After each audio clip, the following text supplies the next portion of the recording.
The air was already thick and heavy, a suffocating blanket woven from dust and false promise. The sun, a brutal orange eye, was just beginning its slow climb over the jagged red rock horizon, bleeding light onto a land that tolerated no weakness. The silence here was not peaceful. It was a hungry, vast quiet, broken only by the thin, rasping sound of the wind that whipped across the low-lying sagebrush. Jake Grit Hawkins rode through it all, a man whose face was etched with the same harsh lines as the canyons around him. His shoulders were bowed not just by the heat, but by the memory of a woman who had taken his last dollar and his last shred of hope. Grit wore a faded Stetson hat, pulled low to shield eyes that saw too much, and his denim jacket was patched and worn. A well-oiled Colt .45 Peacemaker rested in a worn leather holster at his hip, a necessity more than a choice in this merciless country. His horse, a dusty sorrel named Calamity, plodded along with the resignation of all things that lived too long in the sun. Grit's voice, when he spoke to the animal, was a deep, gravelly rumble, a sound carved from years of quiet observation and few words. He was heading nowhere in particular, just away from the ghost of his past. He pulled the sorrel to a sudden stop. The wind carried a faint, unnatural sound that cut through the silence, a muffled, rhythmic scraping, like something trapped struggling beneath the earth. Grit slid off Calamity, his boots crunching on the brittle, sun-baked soil. He pulled a worn Winchester rifle from his saddle sheath, the wood smooth from countless patrols. His senses, honed by hardship, screamed danger, but the sound, it was desperate, human. He stalked towards a small, freshly turned mound of earth near a cluster of dry yucca plants. The ground here was darker, the sign of a recent burial, and the scraping was clearer now, frantic. He knelt, tasting the air, the metallic scent of fresh sweat and fear. He knew the signs of foul play like a hound knows a scent trail. This wasn't a proper grave. It was a shallow, hateful interment.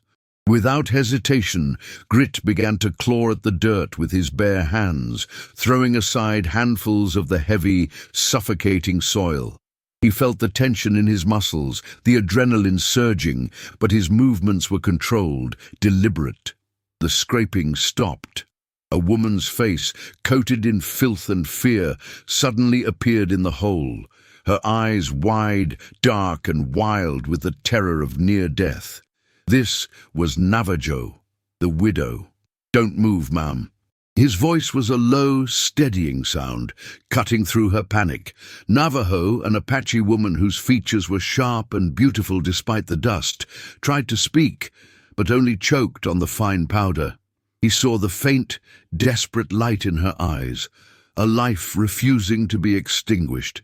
He pulled his Bowie knife and began to carve the dirt away from her shoulders with swift, surgical cuts, careful not to nick her skin.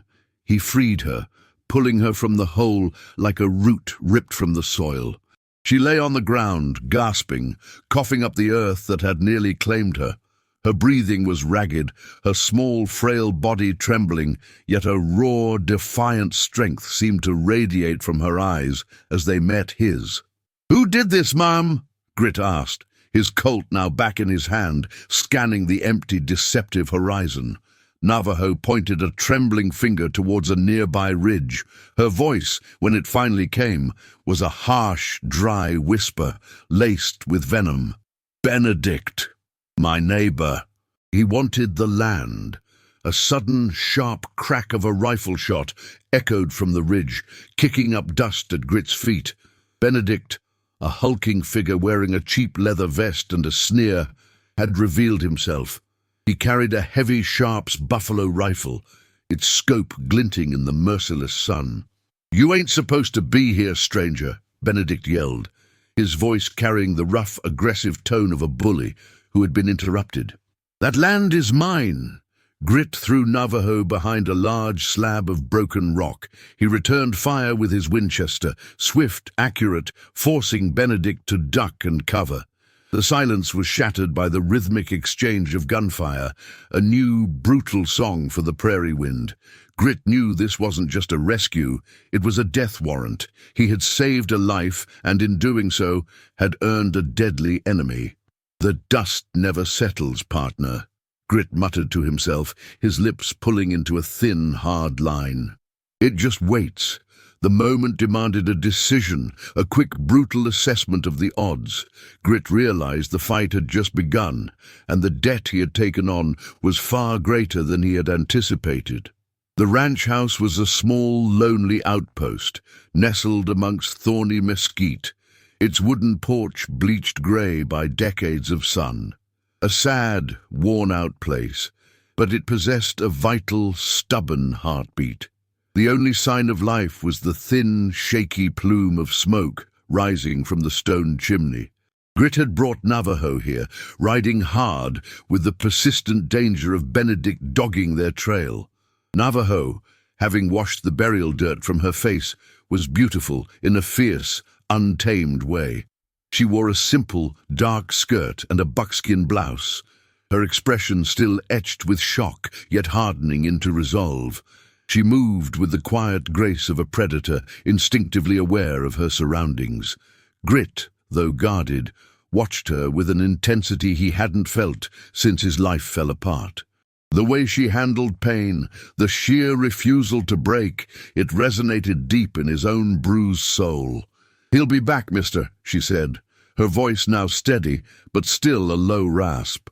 "Benedict ain't the type to let a thing go." "He's right to think that," Grit replied, checking the action on his Colt.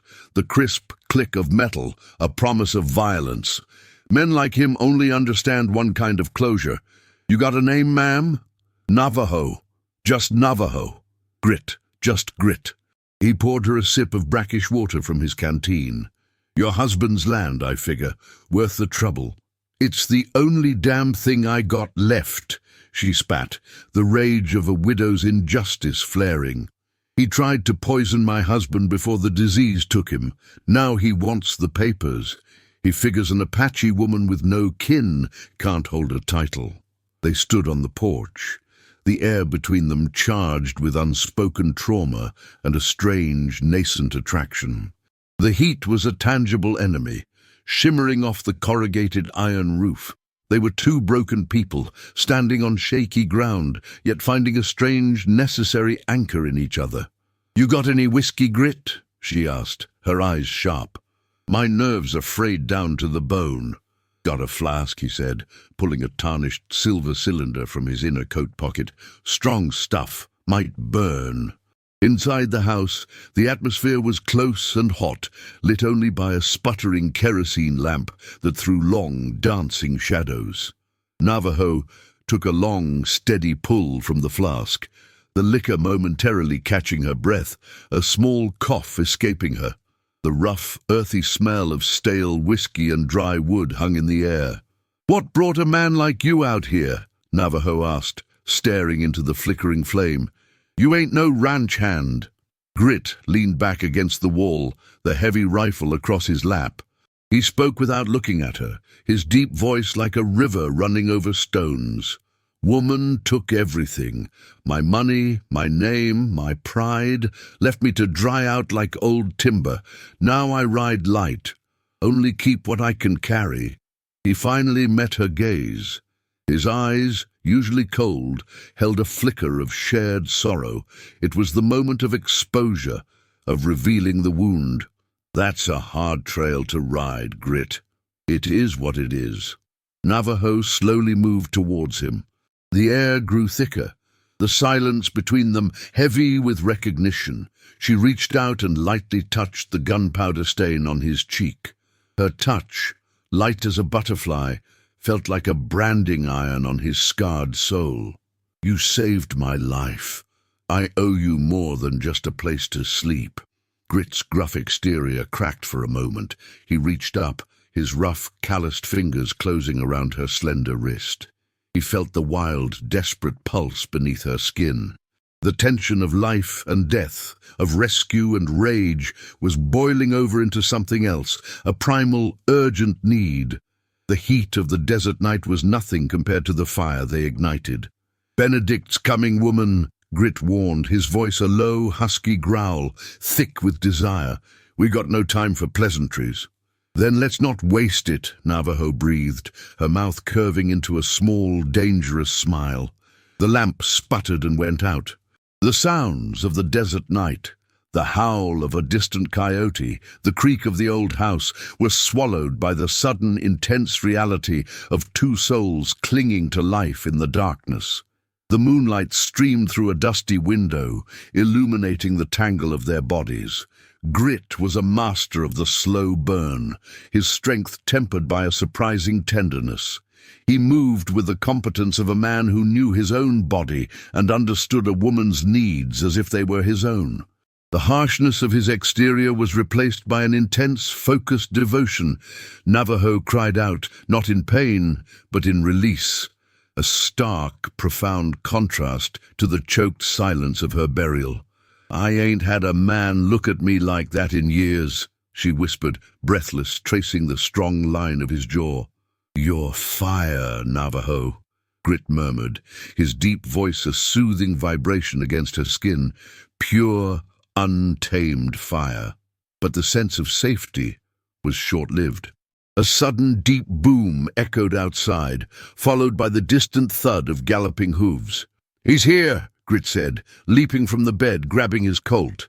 He didn't waste no time. He threw on his trousers, the leather of his holster scraping against the bedpost. The confrontation was upon them, a violent intrusion into their brief, stolen moment of intimacy. "Ooh, get the Winchester, Navajo." Benedict and two hired ranch hands, shadowy figures under the skeletal moonlight, were attempting to set the barn on fire. The scent of kerosene hung acrid in the cool night air. Grit stepped onto the porch, a silhouette of grim resolve against the dim light. "Get off my land, Benedict." "Your land, farmer?" Benedict laughed, a cruel, grating sound. "You're a dead man walking." The first shots ripped through the night, splintering the wooden porch rail. Grit returned fire, the muzzle flash illuminating his fierce determination. The duel had begun, not at high noon, but under the deceptive shroud of the moon. The fight was a chaotic retreat. Grit, using the cover of darkness and his superior marksmanship, managed to wound one of Benedict's men. But Benedict had the advantage of numbers and a clear motive. Grit and Navajo were forced to take to the high ground, riding Calamity and Navajo's old mare, fleeing the burning ranch. The smoke from their old home rose behind them, a dark, heavy pillar of failure against the pale morning sky. They rode through a rough mountain pass, the trail narrow, strewn with jagged shale. Grit kept a silent, watchful perimeter, his senses strained by the lack of sleep and the constant threat. Navajo rode beside him, her exhaustion warring with her spirit. They were desperately low on water and ammunition. "We gotta find water soon," Grit said, spitting dryly. "The horses won't make it." "There's a spring ahead, high in the red cliffs," Navajo responded, her voice tight, "but it's in the territory of the Chiricahua." "Apache?" Grit's jaw clenched. "That's trading one kind of trouble for another." "They might show mercy," Navajo said, her expression bleak. "Benedict won't." The heat intensified, baking the air, making every breath a chore. As they reached a wide, desolate plateau, the wind dropped entirely. The silence returned, heavy and menacing. Grit pulled Calamity to a halt. "We're being watched," he murmured, his hand easing his Colt from its holster. Too quiet. He didn't have time to finish the thought. Silently and calculatedly, a group of nearly 20 Apache warriors materialized from the shadows of the rocks and the dust. They were mounted on painted horses, their bodies lean and fierce, adorned with war paint and feathers. They had materialized not by riding, but by stepping into sight, having been concealed perfectly by the rugged landscape. They were led by a towering man named Chieftain Mangus, his face a mask of solemn authority. Grit dismounted slowly, pushing Navajo behind him. He raised his hands, the Winchester pointed toward the ground, a sign of respect and non-aggression. "I mean no harm," Grit's deep voice carried across the silent plateau. "We just need water. We're being pursued." Chieftain Mangas did not speak, but his eyes, sharp and dark, assessed Grit with a slow, deliberate intensity that cut deeper than any knife.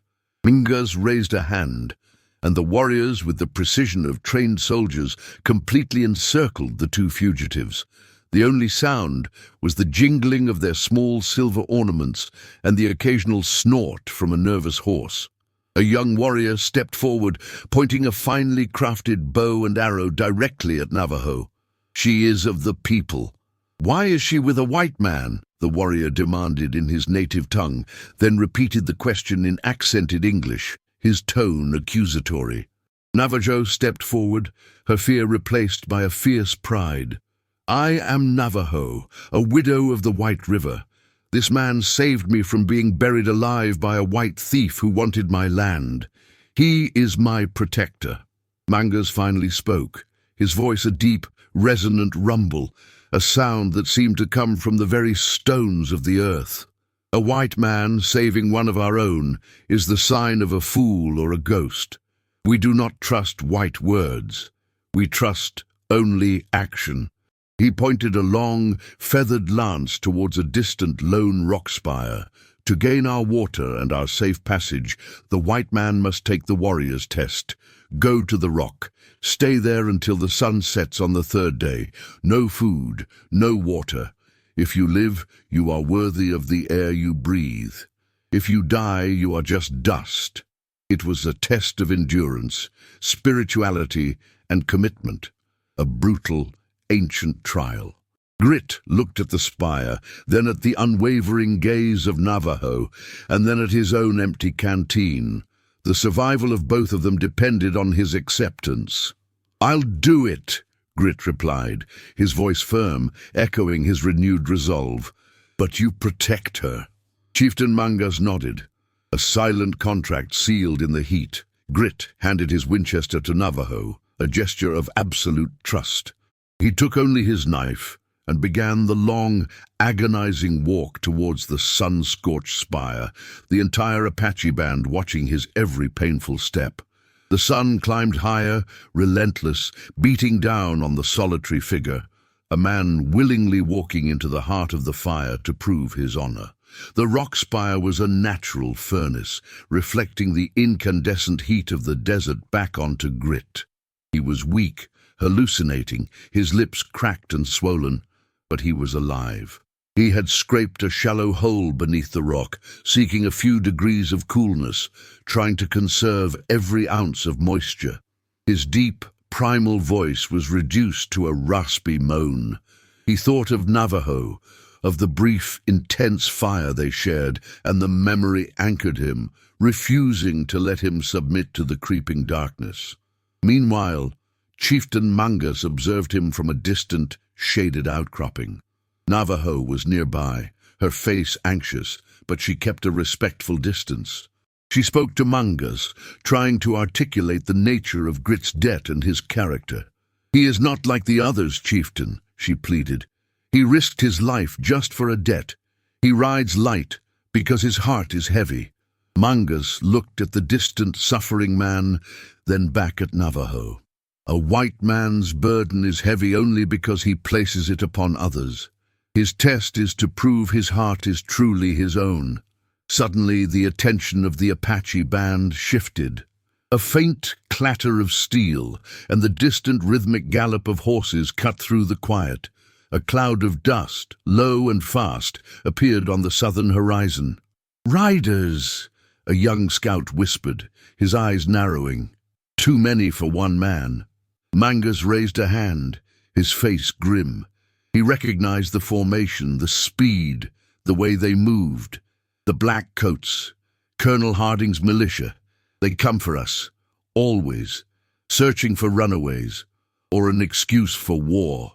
A severe external threat had arrived. Colonel Harding was a notorious, relentless anti-native militia leader, known for his brutal efficiency and contempt for any law but his own. The militia's arrival put the Apache band, and by extension Grit and Navajo, in immediate mortal peril. Grit was barely conscious, lying motionless beneath the spire, the shadows lengthening. The militia, about a dozen men dressed in black dusters and worn military coats, had stopped a few miles away, their commander, Colonel Harding, studying the land through a telescope. Harding spotted the Apache encampment hidden amongst the crags. He then saw the isolated figure of Grit near the spire, an obvious anomaly. "See that, boys?" Harding's voice was sharp, cruel. "A stray dog. And he's right next to the Chiricahua's water supply. He might be useful." Harding and two riders broke off from the group and rode toward Grit, leaving the others to covertly encircle the Apache. Harding dismounted, his boots crunching loudly on the dry earth, startling Grit back to a painful awareness. Harding, a man with a thin, severe mustache and eyes like chips of blue ice, stood over the exhausted man. "Well, well, looks like the desert got the best of you, son." Harding kicked Grit's boot lightly. "Who are you? What are you doing out here?" Grit forced his swollen lips to move, his voice a dried-out husk. "Just riding." "You look like a tough old bird." Harding offered a canteen. "Help us out, and you get a drink.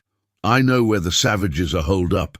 You tell me how many, where their supplies are, and you can ride with us. You'll get gold and a clean slate." The moral conflict was searing. Grit could save his own life, end his suffering instantly, and perhaps even regain a piece of his lost fortune by betraying the people who were currently protecting the woman he loved. It was the ultimate test of character. Grit looked up at the sun, which was just beginning its brutal descent.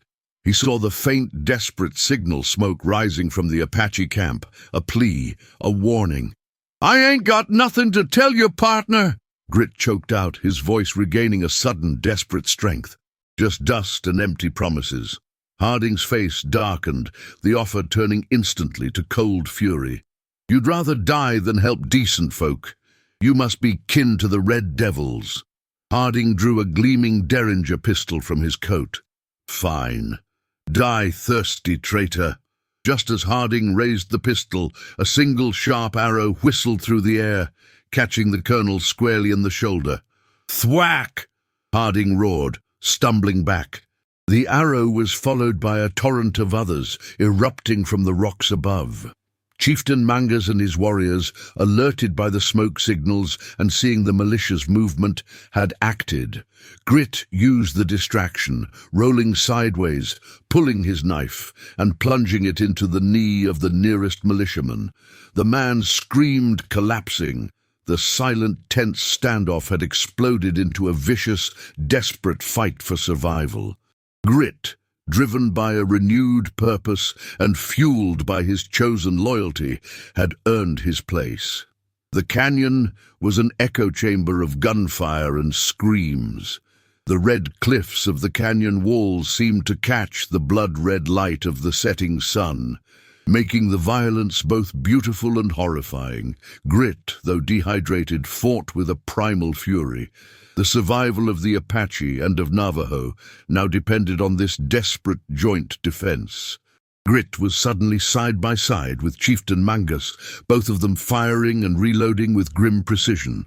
The militiamen, though heavily armed, were disoriented by the unexpected counterattack. Grit's Colt 45 was spitting fire and death. "They came for us, not him!" Grit yelled to Mangas, reloading the heavy revolver with practiced ease. "This is my fight now!" Mangas met his gaze, his eyes shining with a newfound respect. "Your debt is paid, white man. Now you fight for the life you choose." Navajo, positioned above the fight with a Winchester and two Apache warriors, was providing crucial cover fire. She was methodical, deadly, taking out any militiaman who tried to flank their position. Her shots were clean, precise, the mark of someone who had learned survival from the land itself. The fight drew the attention of another, closer enemy. From the eastern trail, a lone, familiar horseman appeared, Benedict, drawn by the sound of the persistent gunfire. He saw Grit and the Apache fighting the militia, and a cruel, opportunistic grin split his face. "Two birds with one stone," Benedict muttered, raising his Sharps rifle.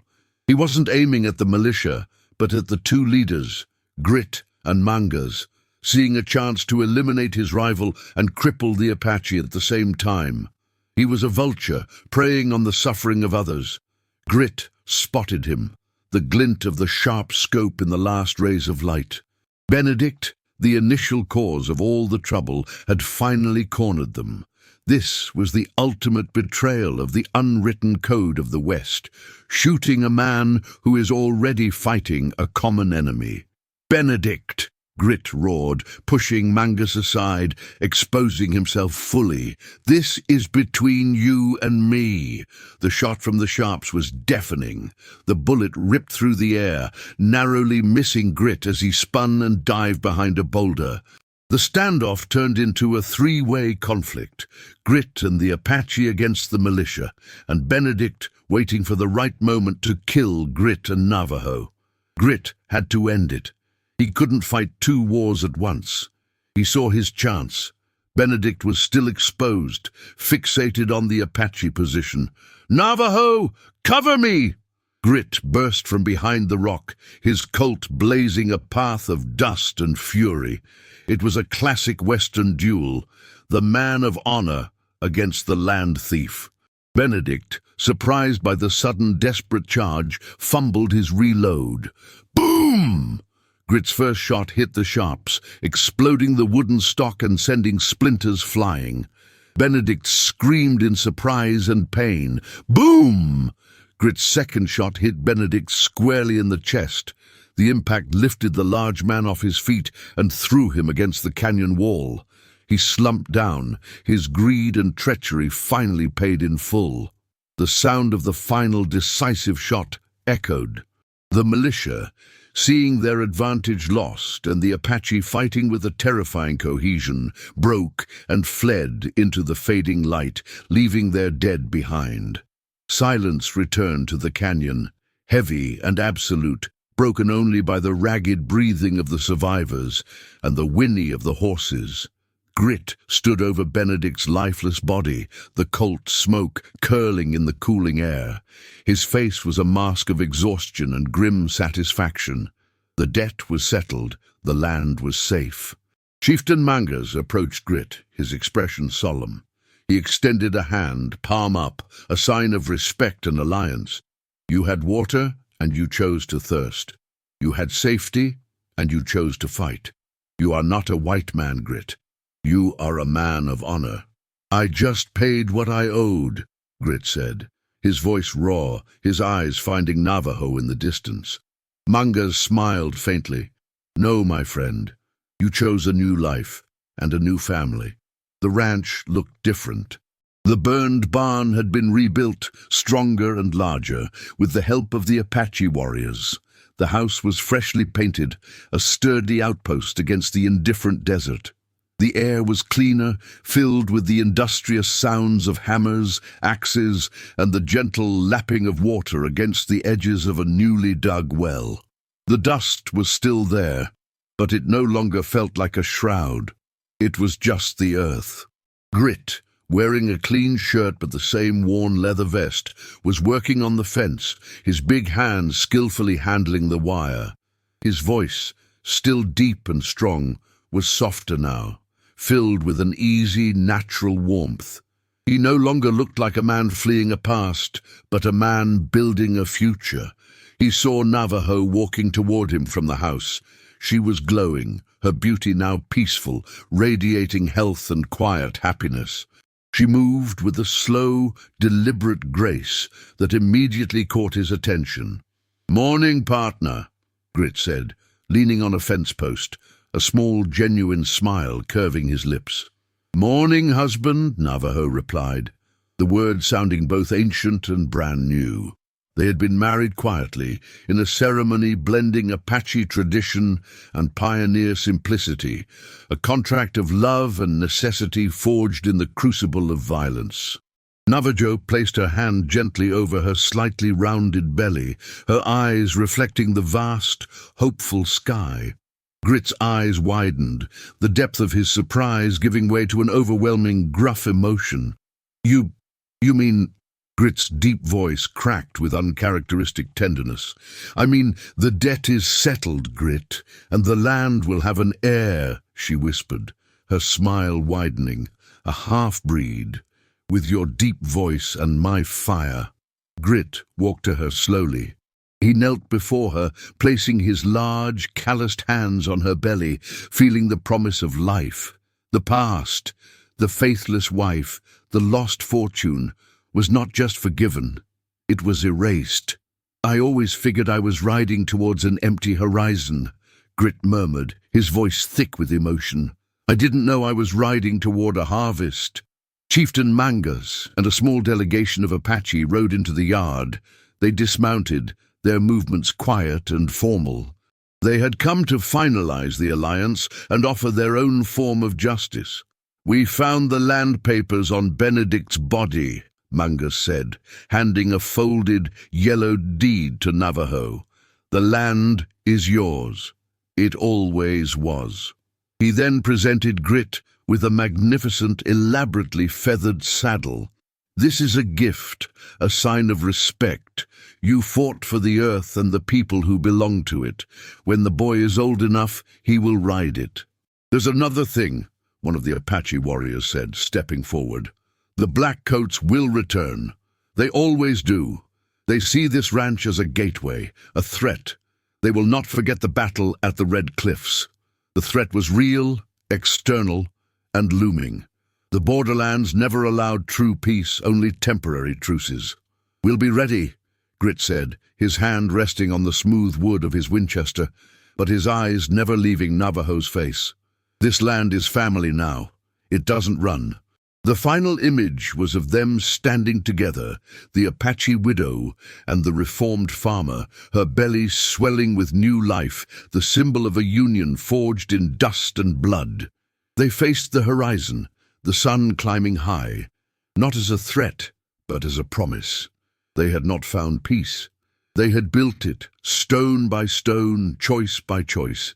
The justice they sought was not in the law of the white man's towns, but in the unwavering stand they made for each other and the land.